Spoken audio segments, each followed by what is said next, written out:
Então, unamos os nossos corações, os nossos pensamentos, no presente, aqui e agora. E sempre agradecimento a Deus, a Jesus, a Maria, aos benfeitores espirituais, aos nossos anjos da guarda, que nos protege, nos ampara nessa caminhada evolutiva que aqui estamos. Hoje, na doutrina espírita, com essa luz, para nos abrir os horizontes. Então, somos muito gratos por tudo isso, por essa oportunidade de estarmos entre pessoas queridas aqui, com o mesmo ideal.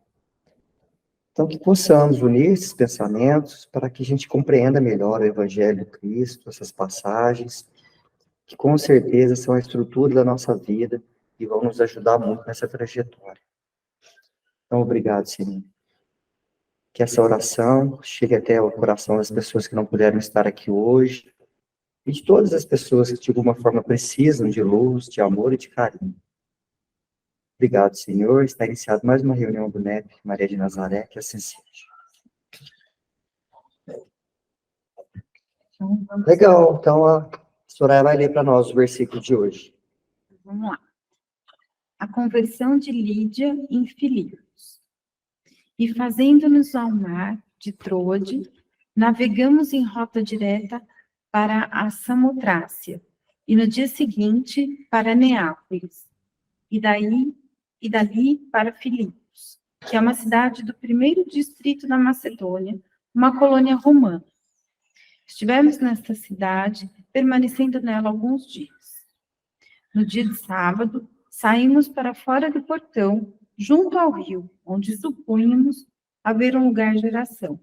E sentando-nos, falamos às mulheres ali reunidas. E uma mulher, de nome Lídia, vendedora de púrpura da cidade de Tiatira, que adorava a Deus, a qual o Senhor abrira o coração para atentar ao que estava sendo falado por Paulo, nos ouviu.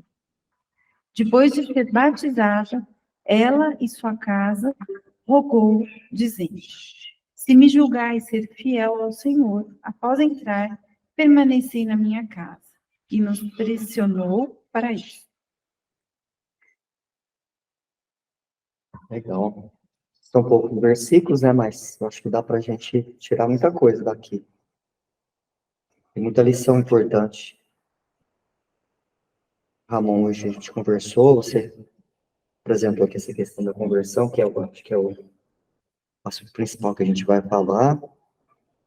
Nós vamos falar também sobre o papel das mulheres, acho que é interessante, porque essa Lídia é mais uma, né, da história. Parece que no grupo aqui, Maurício, quem que é, Maurício? Maurício. Será que estou aparecendo errado aqui no... Ué, não, Iris, tá... Você, a Jo, o Antônio... Não, então alguma coisa que falei errado aqui no meu computador, então você desculpa, porque eu achei que tivesse alguém entrado no site e não tivesse percebido. De repente pode ser algum amigo espiritual. Não, desculpa.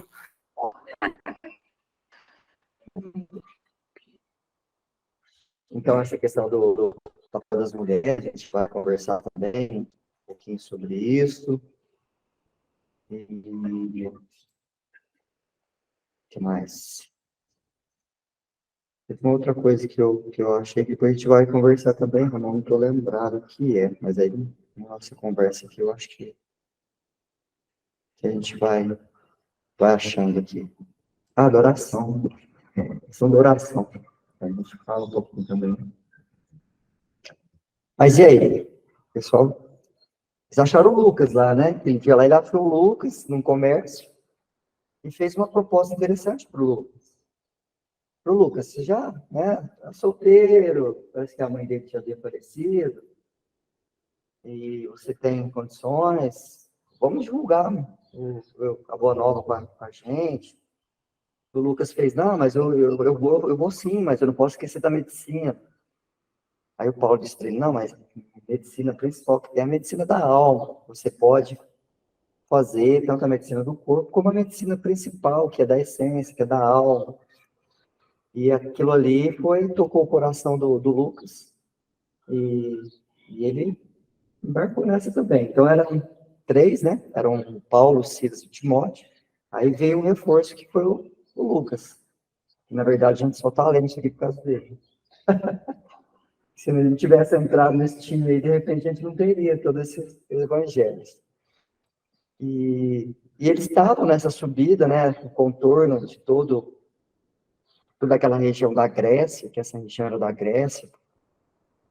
E ele teve aquela visão daquele homem que chamava ele para essa região da Macedônia, que era importante a evangelização lá. Nós conversamos na reunião passada que, por enquanto, ia ficar pendente a questão da África e da Ásia, que ainda não era o momento. O evangelho chegou a todas as nações, a gente sabe que o cristianismo está no mundo inteiro, apesar que em certas regiões ainda é apenas uma sementinha, né? Mas que, no momento oportuno, chegaria em todos os lugares. Mas naquele momento não era o momento ainda de chegar na África e na Ásia, mas sim na Macedônia, que estavam crescendo. E chega o momento que Paulo chega até essa cidade de Filipos. E agora a gente pode bater um papo. O que vocês descobriram sobre isso aí?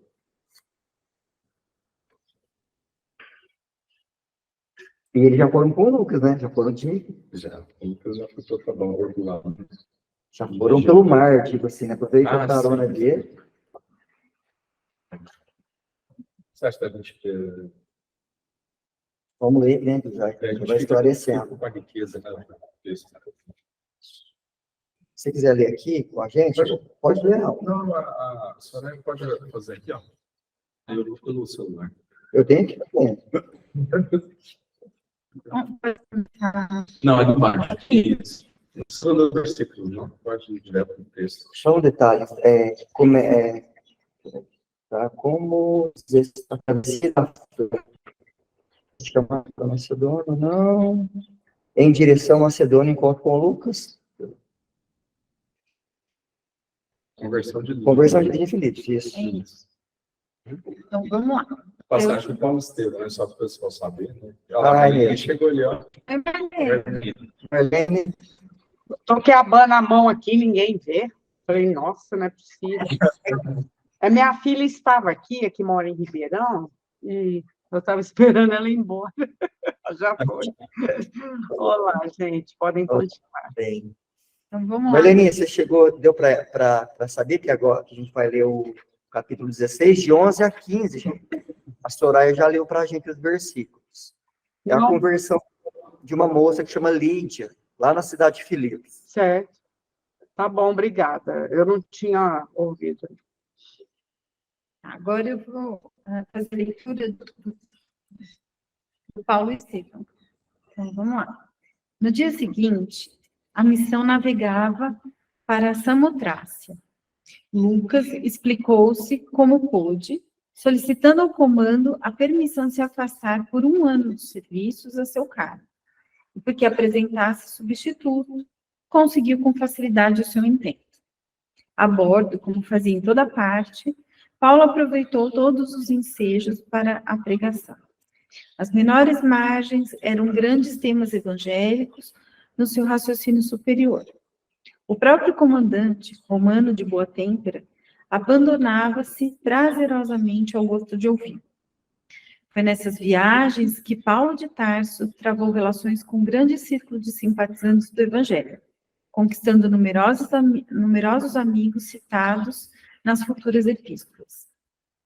Desembarcados, os missionários, enriquecidos com a cooperação de Lucas, descansaram 2 dias em Neápolis, dirigindo-se em seguida para Filipos. Quase às portas da cidade, Paulo sugeriu que se dirigissem para outros caminhos pela Telassônica, onde os 4 se reuniram mais tarde. Com esse programa, nenhuma aldeia ficaria esquecida e as sementes do reino de Deus seriam espalhadas nos meios mais simples. A ideia foi aprovada com satisfação. Lucas não deixou de perguntar se Timóteo era circuncidado. Conhecia as tricas dos judeus e não desejava atritos nas suas tarefas iniciais. Esse problema, esclareceu o apóstolo dos gentios, já foi necessariamente atendido. As 2 humilhações infligidas a um jovem confrade que levei a Jerusalém, não a conselho da sinagoga, mas a uma reunião da igreja, levaram-me a refletir na situação de Timóteo, que precisará muitas vezes dos favores dos israelitas no curso das pregações. Até que Deus opere a circuncisão de tantos corações endurecidos, é indispensável saibamos agir com prudência, sem atritos que nos inutilizem os esforços. Esclarecido o assunto, entraram na cidade, onde o médico e o jovem de Listra descansariam um pouco, antes de tomarem o rumo de Tessalônica, por estradas diferentes, de modo a multiplicar os frutos da missão. Hospedaram-se num albergue quase miserável que a população da cidade reservava aos estrangeiros. Depois de 3 noites ao relento, os amigos de Jesus dirigiram-se à casa de oração, que ficava à margem do Gangas. Filipes não possuía sinagoga e o santuário destinado às preces, embora o título de casa não era mais que um recanto ameno da natureza, rodeado de muros em ruínas. Ciente da situação religiosa da cidade, Paulo dirigiu-se para lá com os companheiros. Muito surpreendidos, entretanto, os missionários não encontraram senão senhoras e meninas em oração. O ex-rabino penetrou resolutamente no ciclo feminino e falou dos objetivos do evangelho como se estivesse diante de imenso público. As mulheres estavam magnetizadas por sua palavra ardorosa e sublime. Enxugavam discretamente as lágrimas que lhes afluíam ao rosto ao receberem notícias do mestre, e uma delas, chamada Lídia, viúva digna e generosa, aproximou-se dos missionários e, confessando-se convertida ao Salvador esperado, oferecia-lhes a própria casa para fundarem a nova igreja. Paulo de Tarso contemplou-a de olhos úmidos, escutando-lhe a voz desbordante, de cristalina sinceridade, recordou que no Oriente, no dia inesquecível do Calvário, só as mulheres haviam acompanhado Jesus no doloroso trânsito, sendo as primeiras criaturas que o viram na gloriosa ressurreição. E eram ainda elas que, em doce reunião espiritual, vinham receber a palavra do Evangelho no Ocidente pela primeira vez. Em silenciosa contemplação, o apóstolo dos gentios fixou o grande número de meninas que se ajoelhavam à sombra carinhosa das árvores. Observando-lhes os trajes muito claros, teve a impressão de que via à sua frente um gracioso bando de pombas muito alvas, prestes a desferir o voo glorioso dos ensinamentos do Cristo pelos céus maravilhosos da Europa. Foi por isso que, contrariamente à expectativa dos companheiros, o enérgico pregador respondeu a Lídia em tom muito afável: aceitamos vossa hospedagem. Desde aquele minuto, travou-se entre Paulo de Tarso e sua carinhosa igreja de Filipes a mais formosa amizade. Lídia, cuja casa era muito abastada em vista do movimento comercial de púrpuras, acolheu os discípulos do Messias com um júbilo indescritível. Enquanto isso, Lucas e Timóteo continuavam a viagem. Silas e o ex-doutor de Jerusalém consagravam o seu serviço do evangelho entre os generosos filipenses.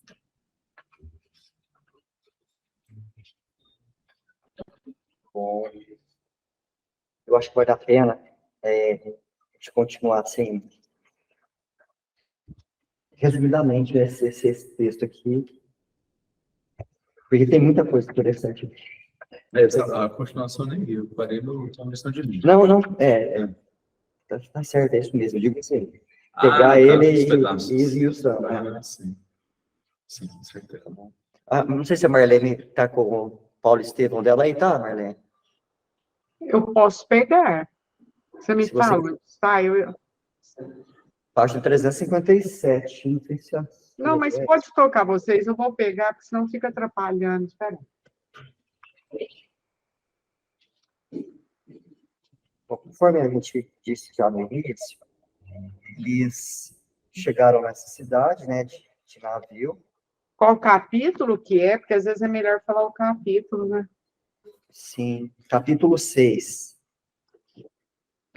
Página 360 a 362, Marlene está aqui, segunda parte, tá? É ante o sinédrio, né? É da Conversão primeira parte? na segunda parte. Ah, na segunda parte. Peregrinações e sacrifícios? Não, tá, conversão de Lídia em Filipe. É que lá, esse não é o nome do capítulo. Ah, não é? Lá vai estar. Não, então deixa, gente. Vai lendo aí, eu vou seguindo, não vai atrapalhar, não. Mas a gente pode 360, Marlene. Na É segunda que às parte. vezes não confere, né? Mas eu vou olhar aqui, se é 360.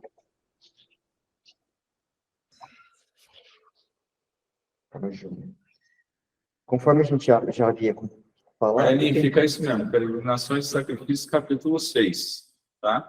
Capítulo 6, né? Da segunda parte. Eu começa com a frase no dia seguinte, Uhum. tá? Tá bom, obrigada, gente. Então, conforme a gente havia já comentado, agora eles foram de navio. A missão navegava para Samotrácia. Lucas explicou, né, como pôde, solicitando ao comandante. Interessante que, já no navio, Paulo não desperdiçava a oportunidade.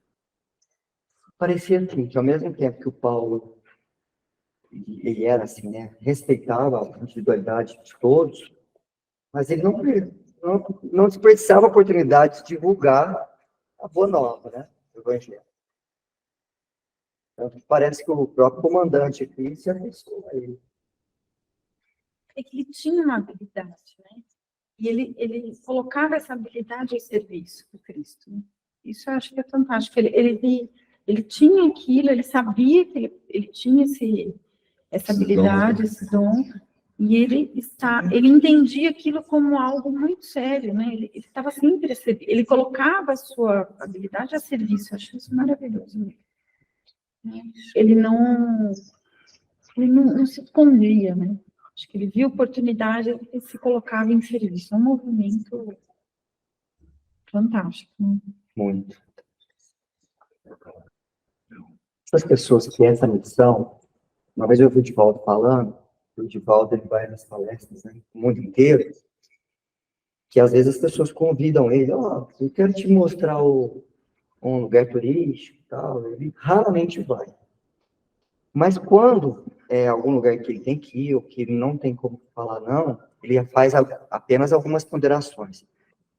Eu vou, só que em determinado horário nós vamos falar sobre espiritismo. É uma exigência. E não tem um lugar que ele vá, que ele não fale sobre espiritismo. Porque essa é a missão dele. Então, imagina também, Paulo, que missão que ele tinha. É muito legal, eu consegui terminar de assistir o Chosen. Ah, Na última temporada, que você falou para mim. Acho que era pela última reunião que você comentou. Eu perdi o sono essa noite, aí eu fiquei vendo, acabar. Eu estava lendo alguns episódios, né? Aí, eles, de uma forma poética, né? Utilizaram a licença poética. E aí, naquela passagem que os discípulos foram 2 a 2 pregar e fazer curas em nome do Cristo, né? Aquele primeiro exercício, eu não sei se você vai lembrar, o diretor lá, que fez o texto, colocou como se o André e o Tiago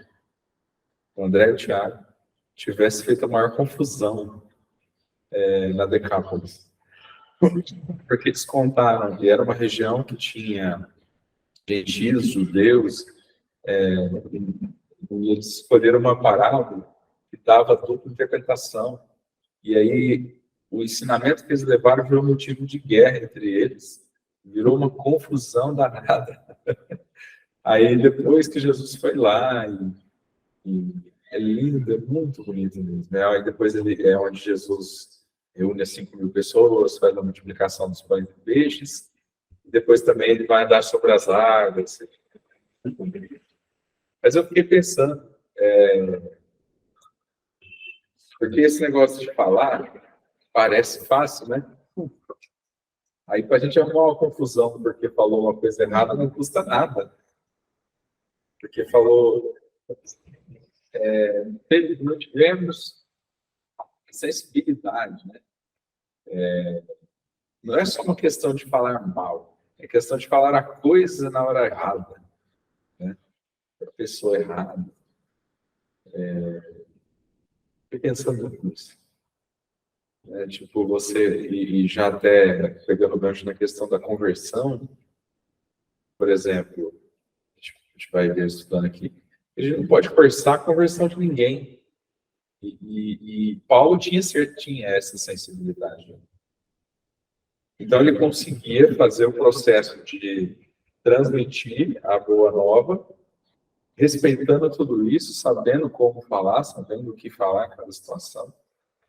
Então, é muita sabedoria, né? E a gente vê que ele não perdia nenhum ensejo, né? Imagina assim, tipo, a natureza vinha com alguma paisagem, alguma circunstância acontecia, e aí ele pegava aquilo ali, como tal qual Jesus fez também, e passava a lição. Então, não é esse negócio de saber falar, igual o Paulo fazia, é um negócio grandioso, né? Ainda mais considerando que naquela época era um povo bem culto, né? Um povo muito endurecido, não tinha os conhecimentos que a gente tem hoje, né? De alguma forma facilitam a compreensão. Mesmo. Muito bem lembrado. Que à vontade, quem quiser falar, viu? Marlene, Lili, Jô, todo mundo. Soraya.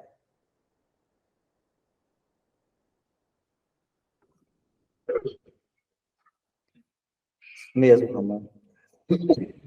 E aí fala aqui, né? Foi nessas viagens que Paulo travou relações com um grande círculo de simpatizantes do Evangelho, né? Conquistando numerosos amigos citados nas futuras epístolas. Essa cidade de Filipos aqui, se não me engano, tem 4 cartas de Paulo para essa comunidade de Filipos. Essa comunidade foi uma das comunidades mais fortes que teve do Evangelho, das igrejas, né? Então, Paulo teve um contato muito próximo dessa igreja. Então, parece que realmente teve um vínculo de amizade grande. Parece que aquele pessoal, conforme aquele homem da Macedônia, que é o Estevão, pedia para ele ir para essa região, ela estava já com o solo preparado ali para receber o cristianismo. Apesar de ser uma região onde um pouco antes, uns 500 anos antes, tinha muita questão dos ídolos, dos deuses, né? Aquela região que tinha essa variedade de deuses. Mas, apesar disso, foi muito receptivo. E o que acontece? Eles descansam, né, um tempinho, e aí é um negócio interessante também da gente fazer uma fusão. O que o Paulo faz? Eles estavam em 4. Ele falou, ó, eu e o Silas vamos ficar em Filipos, e você, Lucas, que já é um experiente, e o Timóteo, que era um adolescente, vocês vão para, onde que ele fala aqui? Por outros caminhos, né? Por outros caminhos, para Tessalônica, onde os 4 se reunirão mais tarde. Então, ó, nós vamos por aqui, vocês vão por aqui, depois nós vamos se reunir lá na frente. Então, ele está aproveitando todos os momentos mesmo. Ele quer estabelecer o evangelho, né, em todos os lugares que assim for necessário. Não perde tempo. E confiou, né, nos amigos, na capacidade do Lucas, né? O Timóteo que vai com o Lucas, né? Confiou a eles, né? O mesmo trabalho, né? Que mostra mais uma sabedoria. Porque se ele fosse aquele cara apaixonado, que a gente às vezes interpreta ele dessa forma, ele poderia ser centralizador. Ele fala assim, não, tem que ser eu, tem que estar junto, porque senão não vai dar certo. Né? E pelo contrário, a sabedoria dele bom, acho que o Timóteo ele já tinha plena confiança. E mais o Lucas, né? O Timóteo ali é um jovenzinho, mas o Lucas já era um adulto. Mas mais uma prova da maturidade de Paulo. Também aquela história, né? Eu não sei se é por aqui, eu acho que é por aqui que o Paulo vai tomar mais umas pedradas. Toma, também é a providência divina separando quem tem que tomar pedrada de quem não tem, né? Então, vai o Timóteo e o Lucas para o outro lado lá, que é para ser mais tranquilo para eles, a experiência. Né? Quem suporta, quem não suporta, né? Imagina. Ou quem suporta, ou quem merece. Né? Quem merece. Né? Lembrar que o Paulo estava também em processo de reparação também, né? Sim. Do que aconteceu antes da conversão dele. Essa trama reencarnatória, né? A gente nem imagina como seja, né? Cada um, ainda mais desses grandes, né? Desses maiores. Assim. Tem muita coisa envolvida.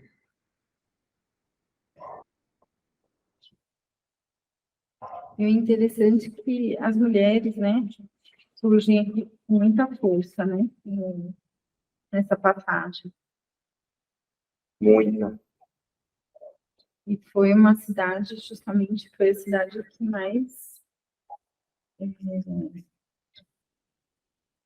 se endereçou, né, que Paulo se endereçou depois, né, em cartas da comunidade de mulheres, né.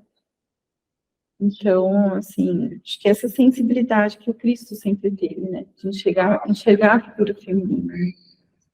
Então, com o seu papel ali, eu achei bonito isso. Nossa, pensa bem, a dificuldade que nós temos, que vocês, né, ainda encontram ainda hoje, apesar das grandes conquistas, imagina aquela época, as barreiras que tinha. Tinha voz, né? Não tinha voz.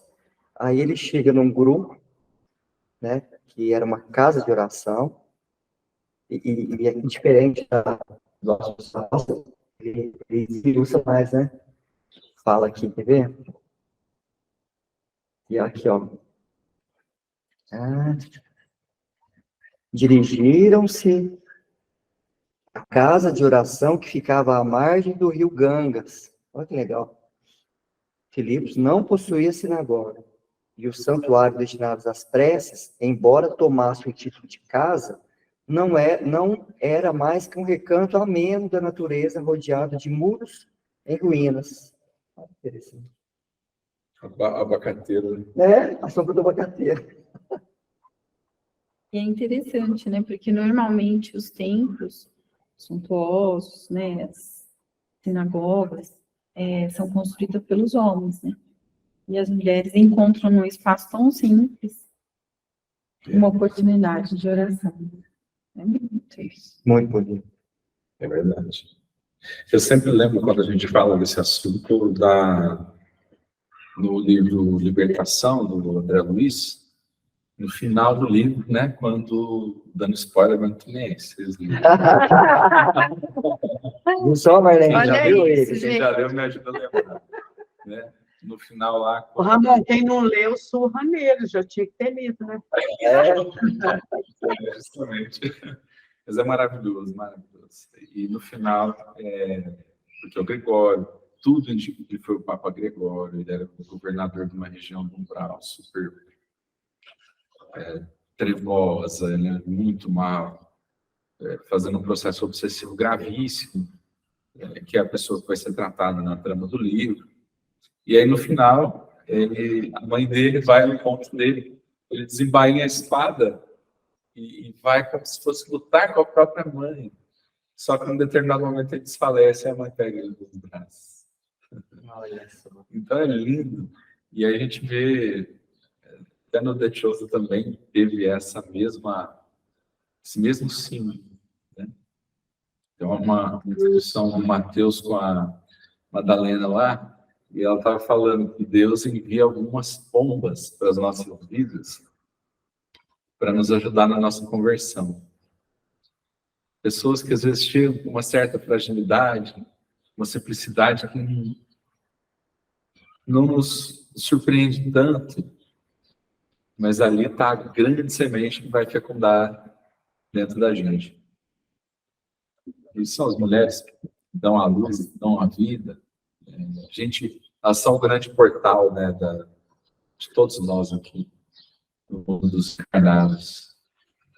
Então, é uma sensibilidade diferente, né, Hernani? Talvez a gente já tenha sido mulher em outras encarnações, né? Isso que eu ia falar. Mas é uma sensibilidade muito diferente. Quando ela realmente se encontra e se empodera dessa capacidade de amor, de acolhimento, de nutrição, de vida, de gestar, a gente vê que Deus talvez seja muito mais mãe do que pai. Eu gosto, uma vez eu li uma afirmativa que fala que Deus é um grande útero, né? Eu achei muito bonito também.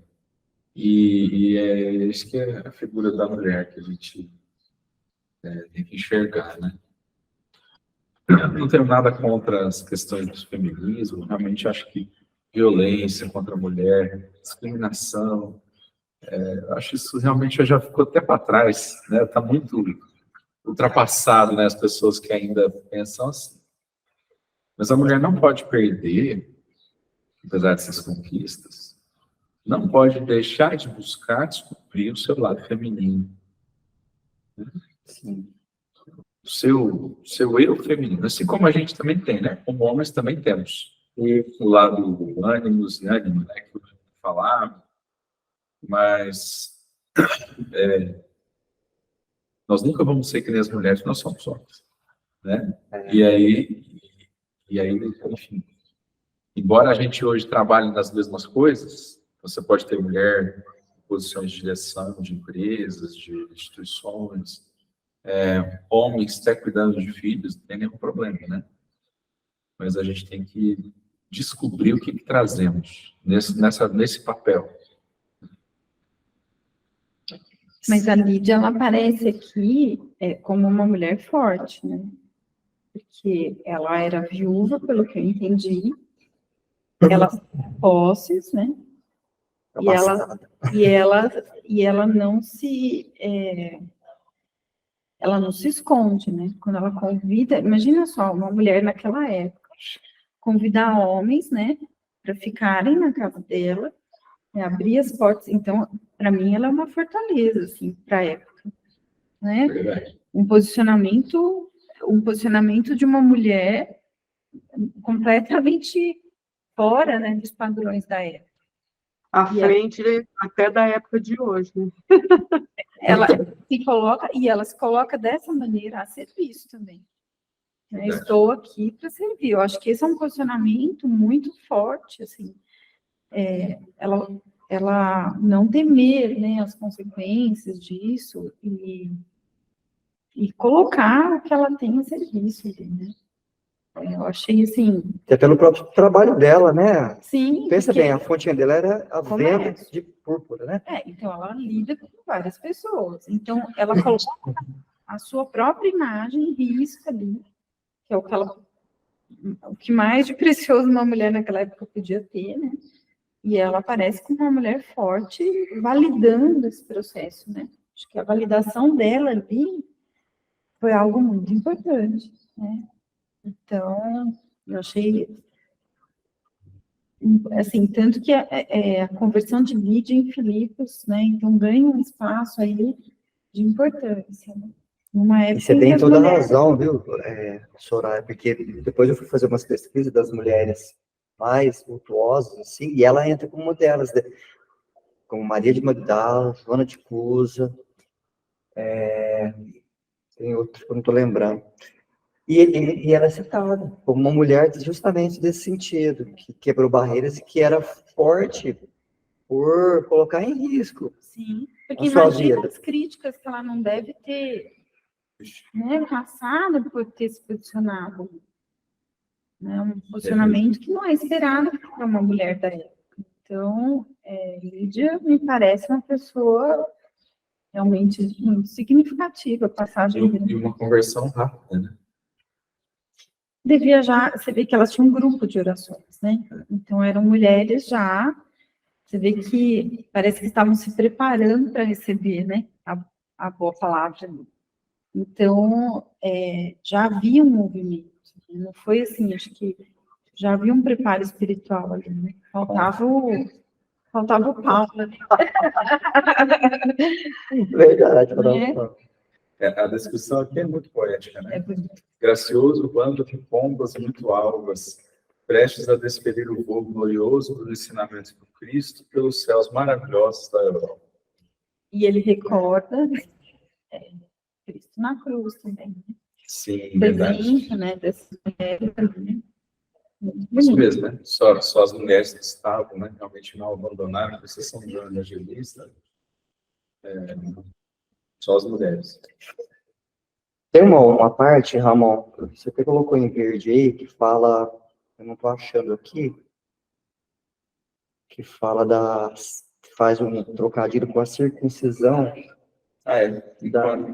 da circuncisão. Até que Deus opere circuncisão de tantos Lê um corações. pouquinho antes e passando por isso aí para a gente entender o Eu contexto. gostei dessa parte. Realmente, eu me lembro. As 2 humilhações infligidas a um jovem confrade que veio a Jerusalém, não o conselho da sinagoga, mas a uma reunião da igreja, levaram-me a refletir na situação de Timóteo, que precisava muitas vezes dos favores dos israelitas no curso das pregações. Até que Deus opere a circuncisão de tantos corações endurecidos, é indispensável saibamos agir com prudência, sem atritos que nos inutilizem os esforços. É porque aí foi o Lucas, né, que comentou com o Timóteo, ele que era circuncidado, né? Foi. Com o Timóteo, isso. Aí que ele fala isso, porque ele não sabia, né? Assim, o Paulo queria circuncidar para viajar com ele, foi isso? Se não me engano, foi Silas que deu a ideia, aí o Paulo concordou, Isso. aí depois o Lucas perguntou e eles confirmaram para ele. Isso. Justamente por isso, porque por mais que eles já tinham resolvido essa questão naquele primeiro concílio, né, vamos falar assim, essas pessoas iam receber isso pela primeira vez. É que o Timóteo, ele vem de família judaica. Ele estava numa situação meio não resolvida. Se ele fosse gentil, talvez o Paulo pensasse melhor. Mas como ele não é um gentil, ele é um judeu mesmo, Timóteo, aí vamos dizer que ele teria um acesso melhor, né, se ele tivesse sido circuncidado. Achei legal esse trocadilho. Ele tem crença, né? Nossa, chique, né? Eles tinham que pensar em todos os detalhes. Ele já deveria ter sido circuncidado desde. Mas quando o Lucas fala isso, é muito mais profundo, né? Até que Deus opere a circuncisão de tantos corações endurecidos. Olha só.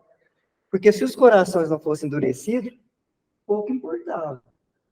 Né? Mas, por enquanto os corações estão endurecidos, é interessante que você, né, já esteja na situação da circuncisão. E muitas vezes no nosso dia a dia é isso.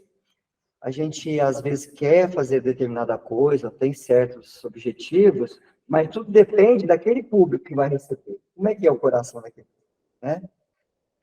No nosso dia a dia, na nossa família, no nosso trabalho, em todos os ambientes. Como é que é? São corações que já estão abertos, igual da Lídia, ou são corações endurecidos, né? Então, a gente cai naquele conversa nossa do anjo da guarda. Interessante a gente ter essa sensibilidade, para quê? Para quando a gente tiver que lidar com essa situação, a gente saber se os corações são endurecidos, se já dá para a gente chegar falando, né, de outra forma. Então, acho que o Paulo, tenho certeza, né, a gente já falou sobre isso, ele tinha um apoio espiritual muito grande, fora a evolução dele, né? Eu acho que é bem assim, imagina só, para o Paulo, ter acesso a tudo que ele já tinha, né, de conhecimento, por inspiração, por estudo, por inspiração, né, por ter vivido aquilo. Então, ele já estava à frente de tudo aquilo. Agora, como ele considera que nada é de uma maneira forçada, né? Ele tem a paciência do tempo. É fantástico isso, né? Ele, ao mesmo tempo que ele não perde tempo, ele também sabe parece que ele sabe a medida certa, né? O quanto ele avança. Então, quando faz essa reflexão, é assim, isso não pode ser uma condição para que a gente não avance. Né? Ele consegue ponderar o que é mais importante, né? É ficar brigando por isso ou é avançar? Depois a gente volta nisso. Sabe assim, é ele perceber que esse coração, né, não circuncidado aí, que às vezes não está receptivo a tudo. Então, para não comprometer a causa, ele tem coisas que ele acaba, né, contornando. Fantástico, assim. O Paulo ele mexe demais com a gente, né? Porque não é possível, a gente olha para a nossa vida e a gente tem muito que aprender com ele, né? Em tudo. É mesmo. Depois que eu começou esse estudo, virei fã do Paulo. Não é? Já era, né? Eu nunca esqueço do Íris, o dia que ele falou, nós ainda somos Saulo, né, Íris? Ainda não somos Paulo. Estamos no caminho, né, Íris? Estamos mais para o ponto de partida do que para o ponto de chegada. Né? Devagarzinho a gente chega lá, né? E aí, vocês aí do virtual, fiquem à vontade. Querem comentar alguma coisa? Tá tudo beleza, gente. Tá tudo Pode bem. continuar divulgando o evangelho. A Jo, se quiser colocar no... A Lávia também colocou, tá tudo tranquilo. E para você, Iris? Você falar que fica tudo tranquilo também, é? Muito bom ouvir vocês aqui. Tá. Pessoal, um ponto que eu achei interessante foi assim, aquelas mulheres que estavam naquele local, elas estavam, conforme a Soraya disse, em um grupo de oração ali. Né? Elas se reuniam para compartilhar da oração. E nós estudamos muito sobre oração, mas como uma coisa íntima de cada um, né? Você pode fazer oração no seu quarto, num lugar só você e Deus. Mas também existem essas orações coletivas. Eu estava pensando quanto também é importante, né, essa questão coletiva da oração. Porque aquele momento, aquele ambiente estava propagado para que aceitasse, recebesse o que o Paulo estava trazendo, né? E eu lembrei daquela passagem que o André Luiz está no nosso lar, não sei se vocês lembram do filme, também do livro, que o Lízias chama, que era o enfermeiro dele lá, acho que era Lízias, né?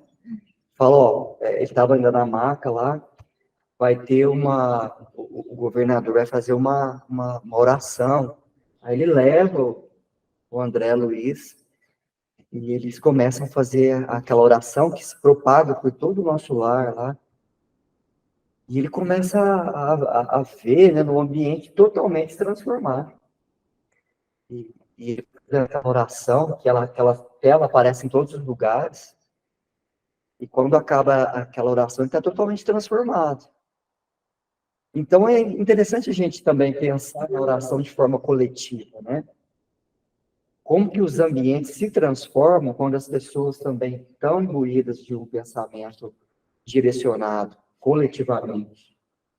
Então é como se vocês pegassem um galho, e um galho, quando ele está individual, fica fácil de quebrar, mas quando você une vários galhos, ele fica forte, né? Então, essas mulheres eram fortes porque elas também estavam unidas, que elas estavam em comunhão, em oração, mesmo que era diferente, né? Elas não conheciam ainda o Cristo, o Messias, mas elas estavam imbuídas daquele sentimento de amor. Possivelmente essa sintonia delas é que sintonizou com o plano espiritual que direcionou o Paulo para lá, né? Então, imagina como, se a gente pensar da mesma forma, essas orações é que atraem os bons espíritos, né? Porque elevam o padrão vibratório, nos colocam em sintonia mesmo. Então, elas se fizeram vistas, né? Por conta disso mesmo, né? Por conta desse movimento. A importância disso, né? Nossa. Nós temos aqui na nossa casa, muitos centros espíritas têm também, né? Os grupos, por exemplo, para não falar dos grupos mediúnicos, né? Que também seriam ótimos exemplos. Mas os grupos de radiação. Então, eu não sei qual é a experiência de vocês, mas como eu estou sempre fazendo fichinha para mim aqui, uma vez por semana, Olá, Marlene. não está rolando para mim. A Soraya participa. Então, sempre bom, todos A hora conhecem. que estava falando, eu me lembrei disso. Então, Não é? sabe como é que é para mim essa experiência? Às vezes eu estou muito angustiado, envolvido ali numa sintonia ruim. Aí, como eu fiz a fichinha está rodando, de repente eu sinto um alívio, começo a sentir assim, uma presença espiritual, um fluido me envolvendo, me libertando, né, daquela amarra que eu mesmo criei. Aí eu raciocino um pouquinho, está na hora de algum dos grupos aí daqui do Luz e Amor.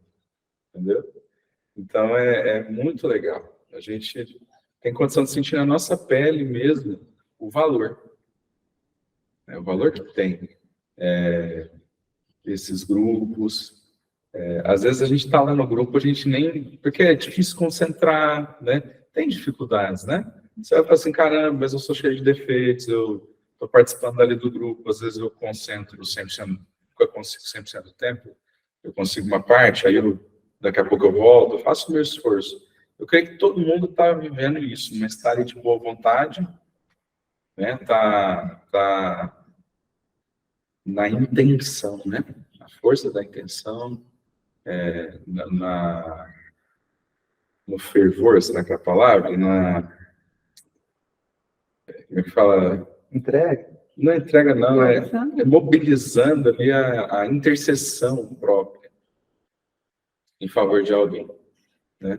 Então, muitos ficam, às vezes, repetindo orações que gostam, porque essa é uma forma, né? E dá certo. Então, é muito legal, sabe? É um grande exemplo. Eu fico pensando, o que será que elas... Como que seria essa... Né? Vocês chegam a pensar nisso? Como era essa oração? É que elas estavam fazendo a favor de quem, do quê? O que será? Né? Como que era a oração feita por elas, assim? Né? Como que elas entendiam a oração, né? Que se era um grupo... Hoje nós temos... Eu falo, a gente já tem até... Deus é tão bom com a gente que a gente tem o Pai Nosso já para dar uma inspiração, né? O mantra dos mantras. Não né? é? Mas assim, fico pensando, e elas que não conheciam, né? Então, assim, como que era isso? A gente tem uma dica, né? Que elas estavam perto da natureza. Já é uma dica legal. Que o próprio contato com a natureza já te traz aquela facilidade, né? Não sei vocês, mas quando eu vou para um lugar assim, uma cachoeira, um rio, um mar, isso já te dá uma vontade de você, né, interagir. Mesmo porque a gente sabe que os seres, né, da criação, que ajudam na criação, na parte da natureza, estão ali também. São facilitadores. Facilitadores. Mas E a gente não pode esquecer que eles tinham cultura já judaica, né? Que é de oração, que era de intercessão.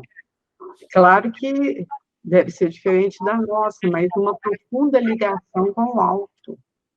E também movida pela elevação espiritual delas, né? Embora num contexto tão distante do nosso, mas a gente não pode perder de vista que elas tinham tudo isso, né? Porque a oração é oração, né? Se chegar igual eles dão o exemplo, né, do São Benedito, Senhor, o dito está aqui. E era eu penso que assim, uma profundidade de crença mesmo, né, no ser superior. Sem contar que eram espíritos já de vanguarda, né? Tanto é que elas fizeram o que elas fizeram, que às vezes hoje nós, mulheres, não daríamos conta de fazer, né? Bem lembrado, Marlene. Iris, eu vi que você abriu o microfone, fica à vontade. Não, que eu ia falar que às vezes não precisa nem das palavras, só a vontade do pensamento, a vontade que a pessoa está ali de ajudar, de levar o pensamento até o alto. Eu acho que só essa vontade, acho que já alcança muita coisa, não precisa nem ter as palavras, né? É verdade. Porque a gente ainda está na necessidade da palavra, né? Mas a gente sabe que os seres evoluídos não precisam nem da palavra. Eles se comunicam de pensamento a pensamento. E o próprio silêncio também, né, gente? O silêncio já é uma prece. Às vezes o fato de você ficar em silêncio, lá junto com a natureza, imagina que união de pensamento. Elas deviam ter alguma prática, né? Como a Marlene bem lembrou, né? Eu já segui alguns rituais aí, né? Bom, mas o ponto-chave aí é a conversão, né? A Lídia foi rápido mesmo, né? O Ramon comentou aí. Ela já se sensibilizou com o que o Paulo contou para ela. Provavelmente ele contou histórias do Cristo, né? Que confirmou que ele era o Messias. E o que você acha, Ramon, que eu tive eu? A gente podia ler sempre o fala do Pedro, eu achei Legal. Pode ler pra gente. Está no Caminho, Verdade e Vida. Capítulo 15, conversão. Eu fico achando que é mensagem. E tu, quando te converteres, confirma teus irmãos. Jesus está em Lucas 22, 32. Aí comenta o Emmanuel, né? Não é tão fácil a conversão do homem quanto afirmam os portadores de convicções apressadas. Muitos dizem, eu creio, mas poucos podem declarar, estou transformado. As palavras do mestre Simão Pedro são muito simbólicas. Jesus proferiu-as na véspera do Calvário, na hora grave da última reunião com os discípulos. Recomendava ao pescador de Cafarnaum confirmar seus irmãos na fé quando se convertesse. Interessante, né? Vai falar que Simão Pedro não considerava Simão convertido.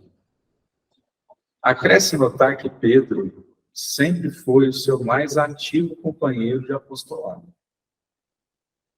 O mestre preferia sempre a sua casa singela para exercer o divino ministério do amor. Durante 3 anos sucessivos, Simão presenciou acontecimentos assombrosos. Viu leprosos limpos, cegos que voltavam a ver, loucos que recuperavam a razão. Deslumbrara-se com a visão do Messias transfigurado no Tabor, assistir à saída de Lázaro da escuridão do sepulcro. E, no entanto, ainda não estava convertido. Seriam necessários os trabalhos imensos de Jerusalém, os sacrifícios pessoais, as lutas enormes consigo mesmo, para que pudesse converter-se ao Evangelho e dar testemunho do Cristo aos seus irmãos. Não será por se maravilhar tua alma ante as revelações espirituais que estarás convertido e transformado para Jesus. Simão Pedro presenciou essas revelações com o próprio Messias e custou muito obter esses títulos. Trabalhemos, portanto, por nos convertermos. Somente nessas condições estaremos habilitados para o testemunho.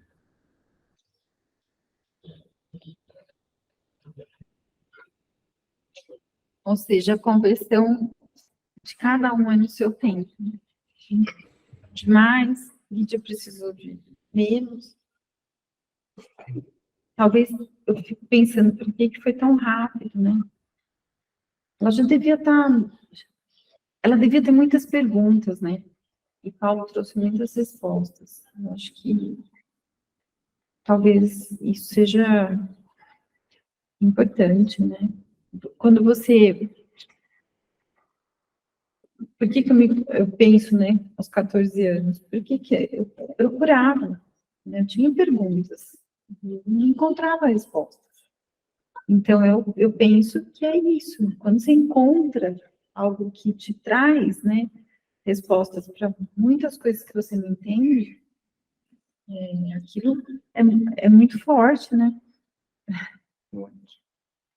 É mais forte que você, porque você se curva, né, diante da... Fora que a impressão, a vibração de Paulo, né? Acho que ele impressionava até com a presença dele espiritual ali, já era um fator facilitador também, né?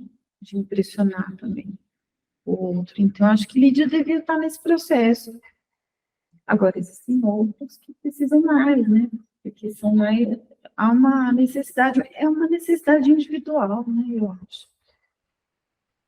É que o Cristo, ele fala diretamente com nossa alma, né? E essa questão da conversão é um processo, conforme você mesmo disse.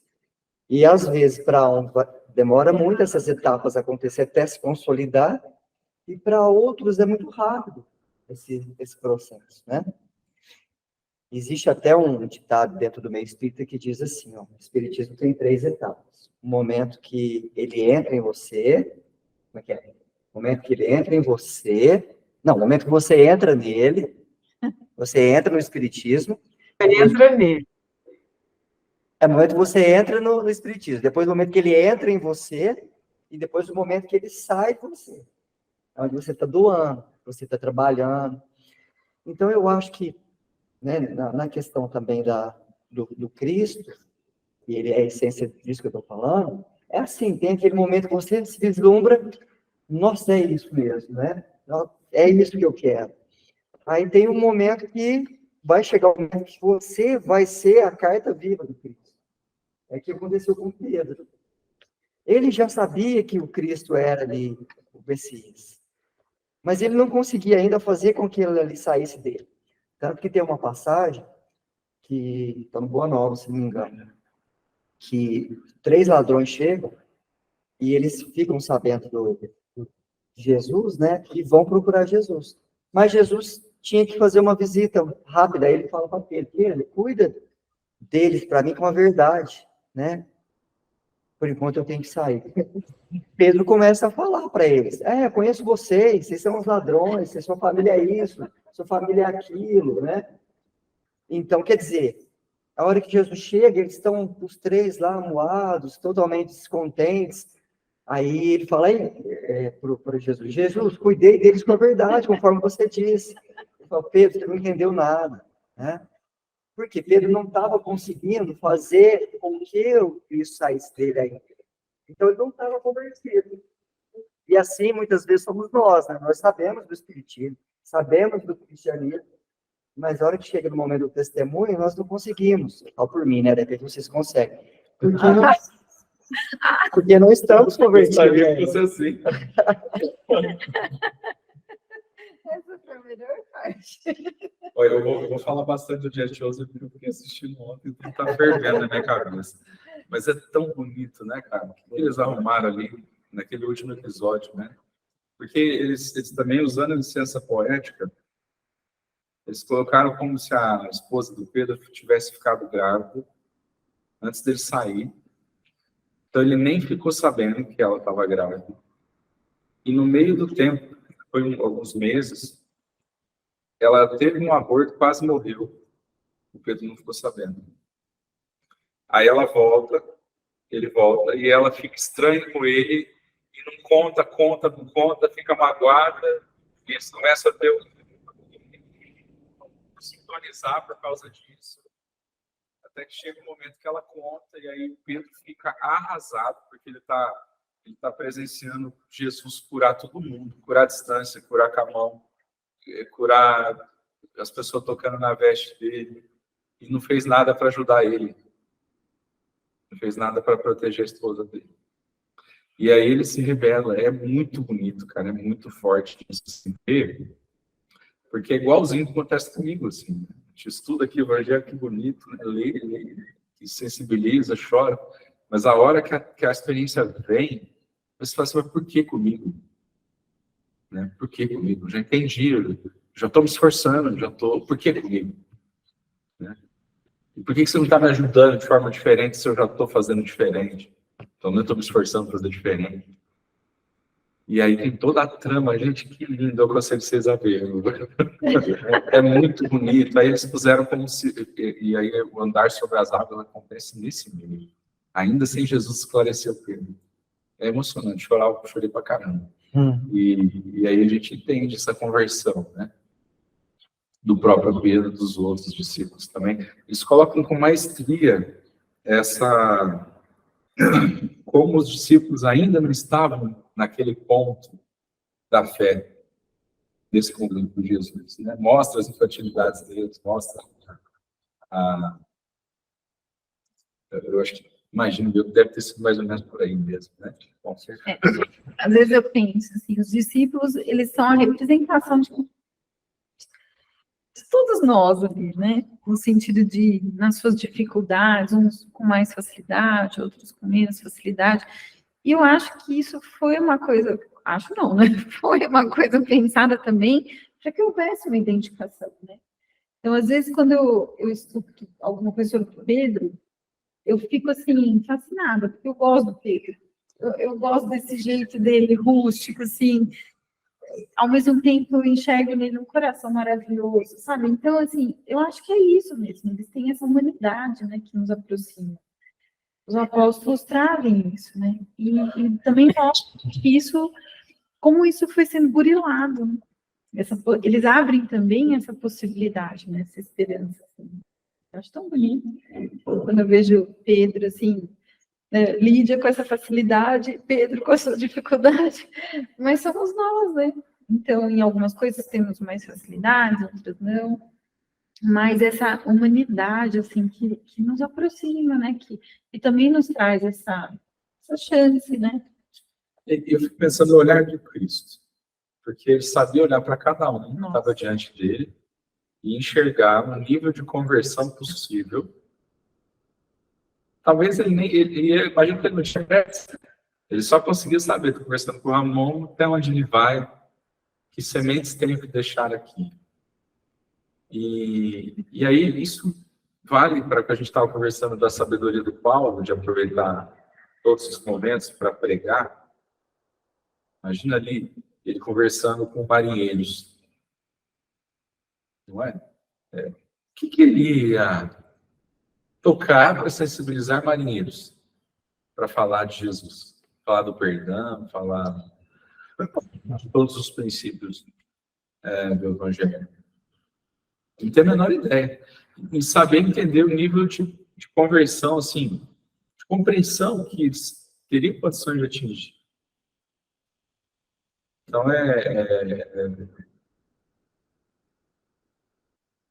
esse negócio de se converter passa por isso também. Porque quando a gente está muito intolerante com o jeito do outro, eu acho que é um sinal de que a gente não está tão convertido ainda naquele ponto, né? Quando a gente está querendo ir muito ansioso para trazer o outro para as nossas crenças. Então, nossa, agora eu adoro o NEP, eu amo o NEP, eu quero que todo mundo venha no NEP para vivenciar comigo tudo isso aqui que eu vivo aqui. Mas eu tenho que entender que cada um vai fazer suas escolhas, suas preferências, né? Sensibilizar mais com umas coisas, outras nem tanto. É isso aí. Normal. Né? E a questão da conversão também, ela tomou uma conotação, de forma geral, meio como você fosse forçado, né? Conversão é usado muito para as outras religiões. A doutrina espírita vê mais como um despertar, né? Por isso que é um processo que você vem, parece que abrindo ali a sua consciência até no momento que você desperta mesmo. E diferente do converter, que parece que você está doutrinando aquela pessoa ali, forçando ela, convencendo ela por A mais B. Então, a doutrina espírita coloca luz sobre essa palavra, que de repente foi ficando meio pejorativa durante o passar dos tempos, né? Então, eu acho muito, muito interessante o que a doutrina espírita também nos mostra, que ela não quer fazer proselitismo, né? Ela mostra a doutrina espírita como ela é, E aquele que interessa por ela, assim como você se interessou, nós nos interessamos, ela está de coração de porta aberta. Ela não quer número, mas ela quer pessoas que estejam ali de coração aberto, né?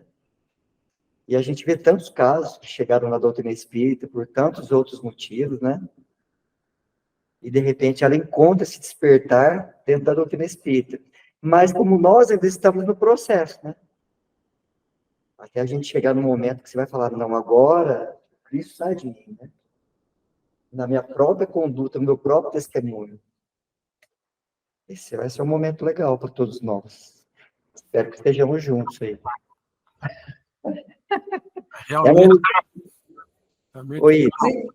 Realmente você tem razão. O testemunho, a atitude da gente tem que falar mais alto. Às vezes, é muito mais difícil você aceitar as críticas do que propriamente tentar convencer alguém. Às vezes a gente é muito criticado por mudar de atitude, por mudar, entendeu? Então a gente tem que mostrar para as pessoas, não querer convencer que a gente está certo, mas mostrar com o nosso exemplo, né? Com a nossa atitude, com a nossa aceitação. E isso aí não é fácil. Isso aí é só com o tempo que as pessoas vão notando. Por mais que criticar a gente está vivendo uma situação melhor e tudo. A pessoa vê na gente e essa pessoa não vê as nossas palavras, escutar nossas palavras. Isso aí, teoricamente falando, é muito fácil, mas na prática não é brincadeira, né? É verdade. Nossa, é mesmo. Eu acho que eu sempre falo que é o grande desafio da nossa vida é harmonizar o que a gente fala com a nossa conduta. Não é fácil, não. Razão. Olha o que a Amanda fala desse tema aqui. É muito frequente a preocupação de muitos religiosos no sentido de transformarem os amigos compulsoriamente, conclamando-os às suas convicções particularistas. Quase sempre se empenham em longas e fastidiosas discussões, em contínuos jogos de palavras, sem nenhuma realização sadia ou edificante. O coração sinceramente renovado na fé, entretanto, jamais, olha só que é forte, né? Jamais procede assim, ó. Coração sinceramente renovado na fé, jamais procede assim. Violentando. Ali, ó. É indispensável diluir prurido de superioridade que infesta o sentimento de grande parte dos aprendizes, tão logo se deixam conduzir a novos portos de conhecimento nas revelações gradativas da sabedoria divina, porque os discutidores de más inclinações se incumbem de interceptar-lhes a marcha.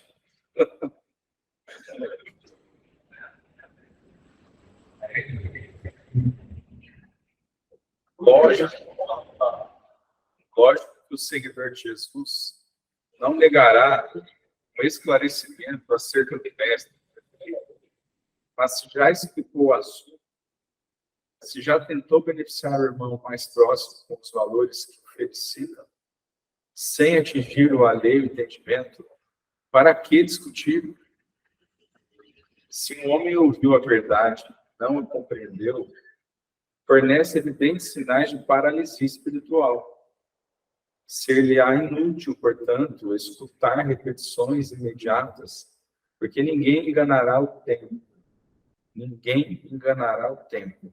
E o sábio que desafiasse o ignorante rebaixar-se-ia ao título de insensato.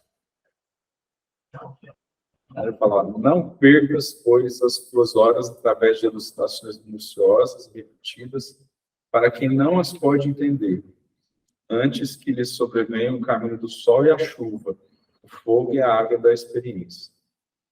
Tens 1000 recursos de trabalhar em favor de teu amigo, sem provocá-lo ao teu modo de ser e à tua fé.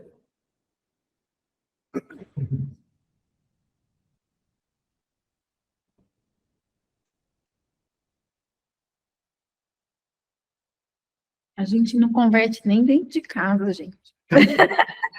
Pois é. Pois é. Aí é que não converte. É fácil. Não é? Não dá para forçar. Você sabe que, antigamente, quando eu era mais novo, eu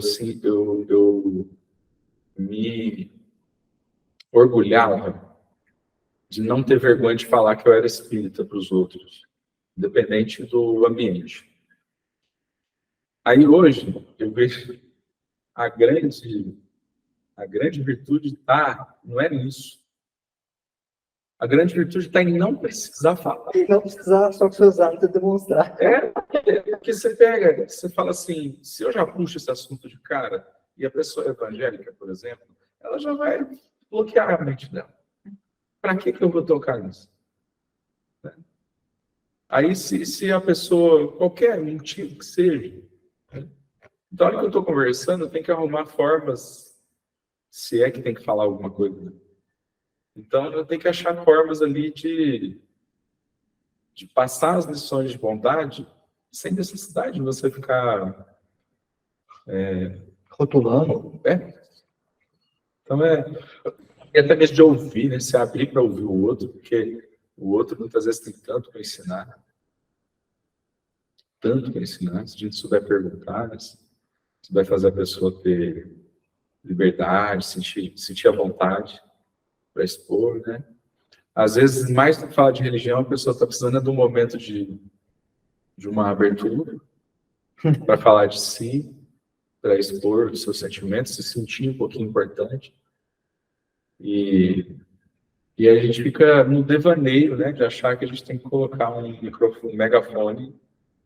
E tudo tem sua hora, sua necessidade, não estou desmerecendo. Né? Uma vez eu fui num profissional, faz uma terapia, né? Um psicólogo, e em determinado dia a gente estava conversando sobre determinado assunto, aí ele falou, aí ele falou assim, Hernani, então eu te falei como profissional. Como eu sei que você é espírita, e eu também sou, agora eu vou te falar como espírita. Aí ele precisou, para chegar naquele assunto que ele queria, ele precisou falar isso. Mas ele praticamente não conversava sobre religião comigo. Só ele era profissional. Mas esse dia ele falou, então você sabe que existe isso. No meu entender é isso. Entendeu? Mas ele vai falar isso para cada 100 pacientes dele, um que ele sabe que é espírito que vai aceitar. Quer dizer, ele não precisa, com os outros clientes dele, falar que ele é espírita, né? Ele só focou nesse assunto porque ele sabia que existia uma via de mão única ali, né? De mão vice-versa. Mas eu achei interessante, que é o que o Ramon falou mesmo, não tem necessidade. Cara, você me lembrou um exemplo falando de psicólogo, o Alberto Amido, que conta isso nas palestras dele. Ele falou que não sei se era paciente dele ou uma conhecida, que ela tinha um problema muito grave desses transtornos aí, eu não sei se era toque, o que era. E ela não conhecia o espiritismo. Aí uma pessoa foi falar do espiritismo para ele e falou que os espíritos estão com a gente o tempo inteiro. Essa pessoa ficou uma semana sem tomar banho. Olha. Por quê? Porque ela ficou com medo do espírito vendo ela tomar banho. Então, assim, é um exemplo, né? A gente tem que saber a hora certa, com quem que nós vamos falar, o que nós vamos falar, né? Que nível de profundidade a gente vai entrar. Nessa ânsia, né, da conversão, voltando no Paulo, por isso que fala essa estima, sensibilidade muito grande. De como fazer. Fala disso. A proposta da doutrina espírita não é fazer prosélitos, né? Ela é uma proposta mesmo individual. E aí é isso que vocês estão falando. E se realmente eu me transformo, inevitavelmente vai respingar no outro, né? Porque, às vezes, na hora de precisão, de necessidade, o outro te busca.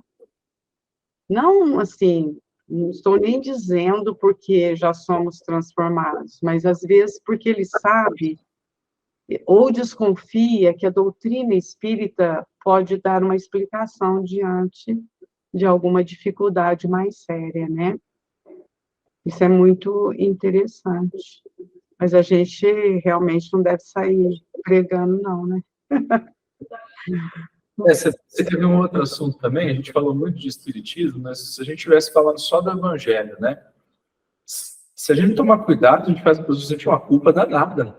Às vezes a pessoa já está ali precisando assim, de um consolo, uma forma dela se reerguer, E dependendo de como a gente leva os conceitos do evangelho, a pessoa se afunda ainda mais, porque ela vai falar assim, eu não tenho perdão. Né? Nossa, então, isso é tão difícil. não é? Então, é muito tato, né? O negócio é muito sério. Né? Então, Eu vou dividir com vocês, o Tom deu uma saidinha que foi atender o telefonema da minha filha. O Tom, ele voltou com tudo para o Esperanto. Então, eles têm umas propostas entre os esperantistas que isso existe em todas as pessoas quando estudam uma língua estrangeira, né? Às vezes, conversar com quem sabe mais para você ir treinando, né? E ele tem feito isso, ele está entrando como um principiante, mas ele sabe bem. E o mais interessante, que assim, já me despertam, as 3 pessoas com as quais ele conversa, que são pessoas de outro país, né? Então, ele fala aqui desse lugar que eu estou, as pessoas veem lá os livros, aí uma russa perguntou, um dinamarquesa, e esses livros aí, né? Aí ele fala, é porque eu sou espírita, tal, participo de um centro, vai explicando. Aí eu achei interessante que a russa, ela é jovem, deve ser assim, igual vocês aí. Ela falou assim, não conheço espiritismo. Você vai me desculpar, mas eu achei tão bonito o jeito que ela falou. Eu não acredito em Deus. Como que vocês acreditam em muitos deuses? Como que é? Aí eu fiquei reflexionando sobre isso.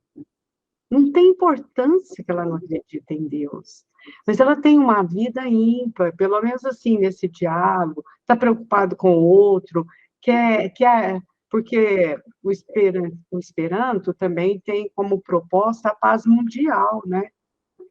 E aí eu fiquei reflexionando muito sobre isso, porque eu falei, gente, o que adianta, às vezes, você dizer que acredita em Deus, mas você não vive como quem acredita em Deus?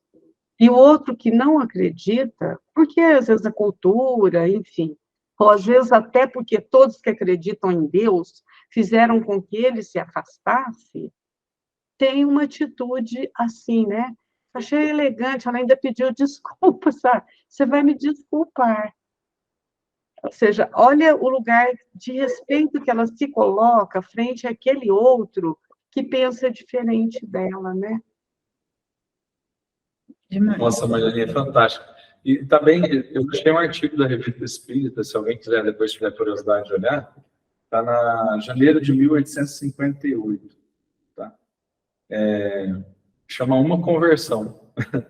E é legal que o filho e o pai eram materialistas, não acreditavam em Deus, mas era igual a Marlene falou, tinha uma vida impecável, né? E aí depois o pai morre, e aí o filho vai ter uma conversa com o Kardec, e o Kardec evoca o pai, né, para o filho conversar com ele, e é fantástico. E você vê que o despertar do pai foi bacana. Dentro do que a gente tem estudado, foi bem bacana. E ele era materialista. Então, tem rótulo, né, Marlene? Não tem...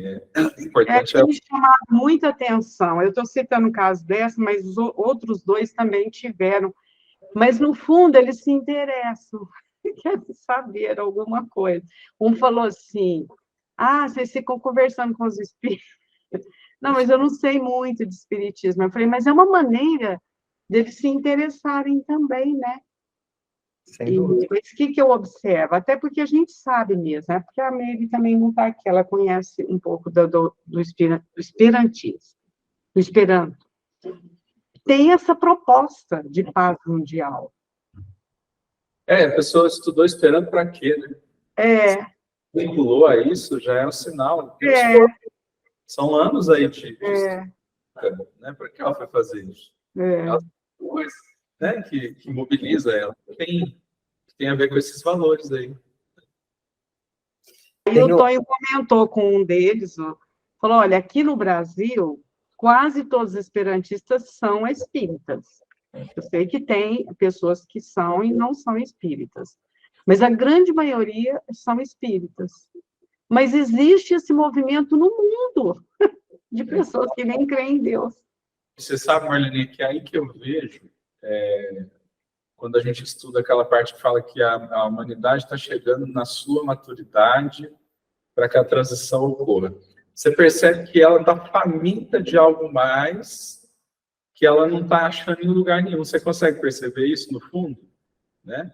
Eu notei, porque depois parece que conversaram, aí depois parece que trocam assim algumas falas pelo zap.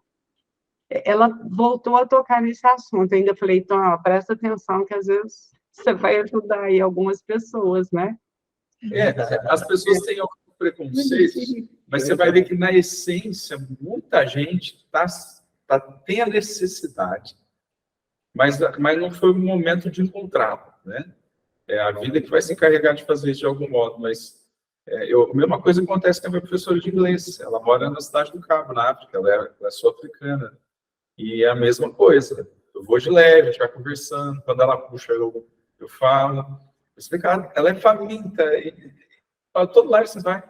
É assim, as pessoas demonstram alguma sede de algo diferente, algo mais, e clarifique aquilo. Entendeu? Prestar atenção, a gente vai ver que está por aí. Assim, né?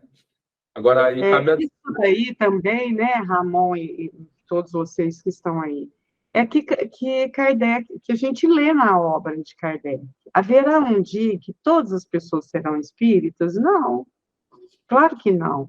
Mas as ideias serão divulgadas. O que é importante não é o rótulo, nós falamos sobre isso aqui, né? Não é o rótulo, é a prática, né?